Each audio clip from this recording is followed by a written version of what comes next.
I'm Erin Wilson. I am here inside of the internet. I want to talk a little bit about Davey Havok's book, Pop Kids. Hi, Scrappy. So, I found out about this book the day after pre-orders ended, and I was really upset because I like reading books immediately, and I didn't have any reading material at that time that I hadn't already read. And quite honestly, I had thought that he had already written a book, like, previously.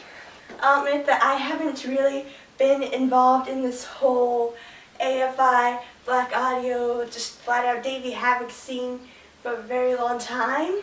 I actually just started getting into it early 2012.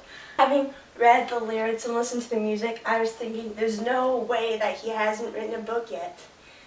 I didn't at that time. Apparently I was right. Just wasn't out yet.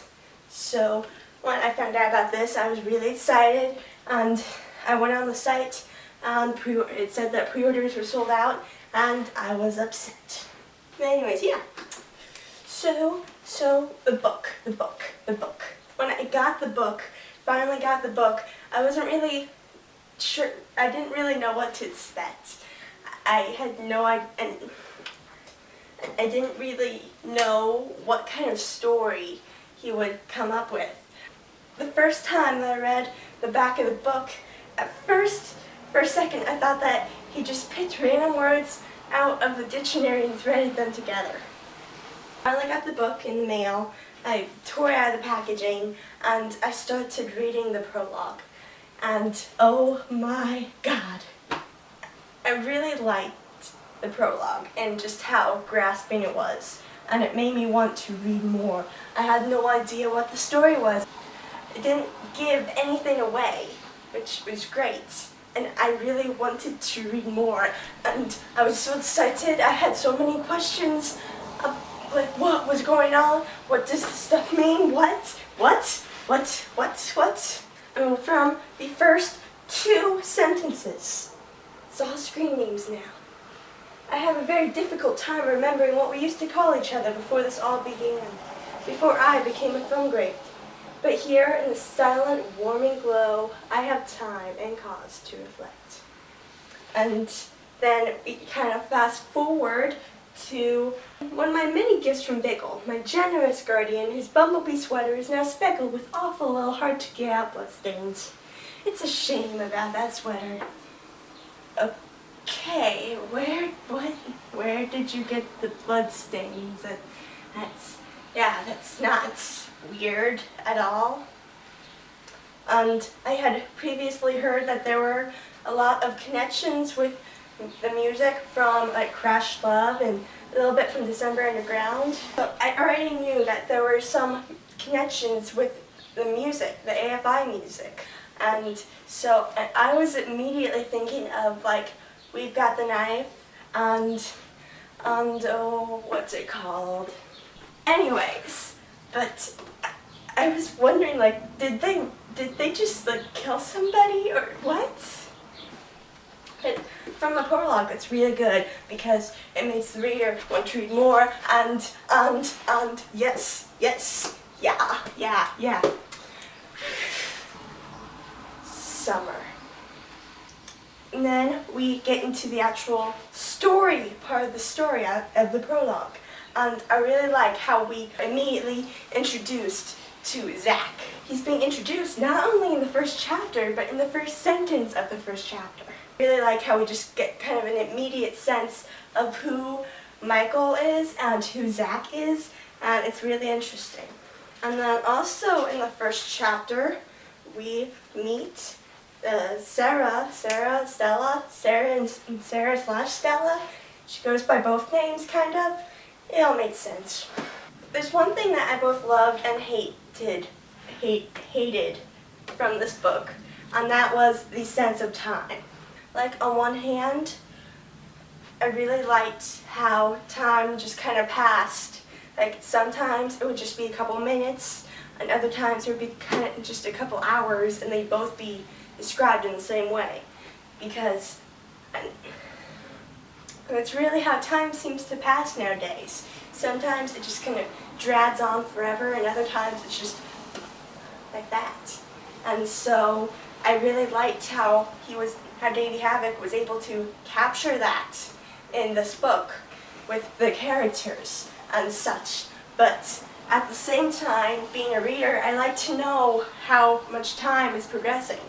And I'm not saying that like you have to look at the clock and be, okay, it's 2:14 right now, okay, and then check back in like 10 minutes and say, okay, it's been 10 minutes, okay? And that's not what I'm saying. It doesn't have to be like specifics with the time, but give us a better range, I guess. And that's really where I kind of have a love-hate relationship with it. Score Massey. Now, earlier I think that I called him Michael. That's his real name, but he goes by Scorsese. So Scorsese is a screen name, Score for short. Kind of what he was talking about in the very first sentence of the prologue. It's all screen names now. There's this like an abandoned hotel, and they just like go down into its basement, because that's where teenagers go, right? They go down to the basement of a creepy abandoned building, right? Go down there and they start fixing stuff up. They clean up and they set all kinds of stuff up and make it all look prettiful for people to show up, and they start hosting these secret parties. I'm sorry if my details are extremely lacking. It's been 2.5 months. Yeah, 2.5 months since I read the book, and I've read other books since then, and so it's not very fresh in the mind. So, it's so hard to explain. So difficult. Just read the book. Just go and read the book. Just go read it. Go. Just go read it, okay? Just go read the book. It's easier that way. Just read it. I really liked kind of how this book was laid out. And there are some places where I kind of wish that I had gone a little bit faster than it did. Like the emotional breakdown, but I was like halfway through the book and I was like waiting, like, okay, you're running out of time to do stuff. Come on. Let's make this happen. Come on. So finally, and the parties just started kind of growing, and I think it was the science teacher showed up, and it was just a whole bunch of madness and chaos at these parties, and so it was really interesting. So yeah, where was I going with this? I don't remember where I was going with this. Yeah, once we started getting into Score's collapse, it was very emotional, and you almost feel sorry for the guy, but then you realize just how big of a jerk he is, and you're actually kind of happy that he's feeling this way because he's a jerk. And yes, jerk face. Yes, I'm talking to you. I really liked how it was very realistic, the collapse. I mean, a lot of times when you read a book and they're heartbroken and they start just kind of slowly like losing who they are in a sense, and it's not slowly, it's just like all at once. And so I really liked how you really did make it go slowly, and at first you didn't even really notice the change, and then finally it started getting to the point where he was crying, and it was just so heartbreaking. But at the same time, you were happy because he deserves it. But yes.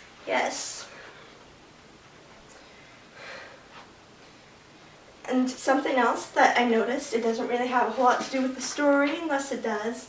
And this is the first chapter. You can't really see anything there. If you look very, very closely, you have to have the actual book to really be able to see it. You can see that says chapter 1, but it's very faint, and it's almost the exact same color of the page. Chapter 2 is a little easier to see, and as you progress through, like chapter 19, you can actually kind of see that.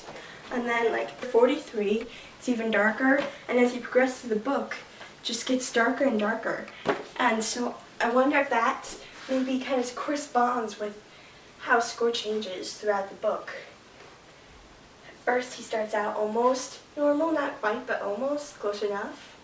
And then it just starts getting darker as he collapses or something. But I really did like how he really tied everything together without really directly tying it all together. He allowed the reader to tie all the pieces together. And this wasn't necessarily a mystery novel, so I liked how he kind of turned it into one without really doing that. For example, now this is a huge spoiler right here, so if you haven't read the book, then I suggest you mute this and until the text goes away. Okay? Mute. Silent. But when Score burned down the palace, and we get that right away from the prologue, but we don't know what's going on. And we're so confused from the prologue, and by the time we're at that point in the book, we've kind of forgotten about it. We're not really thinking about it. And then we just have this huge jump in time from, we get to this page where there's 2 chapters, so it doesn't look like there should be a very big lapse in time. And you're sitting there and by this point, I especially was just kind of trying to get through the book because there were so many other things I wanted to read. Plus, I had all kinds of schoolwork to do, so I was just trying to get through this book. And so I come to chapter 69, and it was just like, okay, this is nice, cool, awesome, yeah, it just all felt the same by this point. And then we jump from the click, click to the weekend was exhausting. What happened? What happened? But I went back to the prologue and it matched up quite well. Especially after we found out that the palace burned down. That I realized, oh my god, Score. Oh my god, you burned down the palace. Oh, what? So, Davey Havok, wow, I applaud you. I applaud you for that. And just, whoa, went right over my head. Wow, just, wow. Also, did you guys hear about the Moral Instruments movie soundtrack? I found out about it yesterday when they released it. I was jumping up and down excited. I was making big, huge hand motions like this. I was so excited I couldn't speak and I was freaking out. So I was looking over it and okay, Demi Lovato, she's alright, decent, not horrible. I used to be a big fan of her, but then I just kind of grew out of it, I guess. Jessie J, Kobe Calais, she's pretty good. Oh my god, oh my god, oh my god, oh my god, oh my god. So, needless to say, I was extremely excited.